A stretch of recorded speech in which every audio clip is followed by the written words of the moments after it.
বর্তনী চিত্র দেওয়া আছে।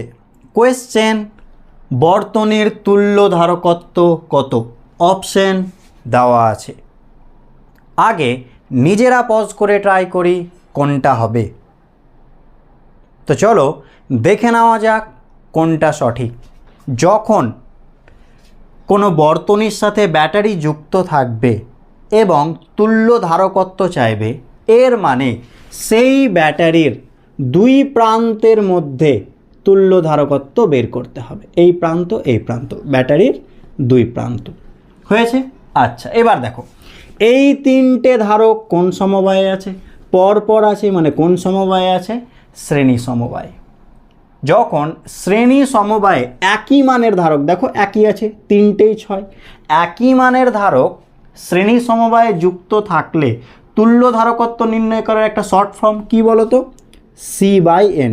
তুমি 1/C + 1/C1 1/C2 ওইভাবে করতে পারো, কিন্তু এটা হচ্ছে শর্ট ফর্ম। একই মানের যখন ধারক থাকবে তখন। তাহলে ধারকটা কত দেখো? 6। কটা ধারক শ্রেণীতে? 3টে। তাহলে উত্তর কত হবে? 2 মাইক্রোফ্যারাড।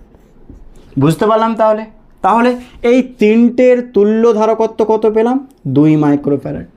ওকে, তাহলে তিনটের পরিবর্তে আমি কত লিখতে পারি বলো? এই তিনটের পরিবর্তে আমি এখানে একটা ধারক এঁকে দিলাম। তুল্য ধারকত্ব 2 মাইক্রোফ্যারাড। ওকে, এবার বলো এই 2 মাইক্রোফ্যারাড আর এই 2 মাইক্রোফ্যারাড কোন সমবায়ে আছে? এই দুই বিন্দুর সাপেক্ষে সমান্তরালে আছে, হ্যাঁ কি না? দুজনের দুই প্রান্ত এখানে, এর দুই প্রান্ত এখানে।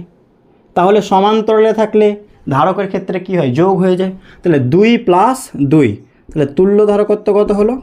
4 মাইক্রোফ্যারাড। অপশন বি সঠিক।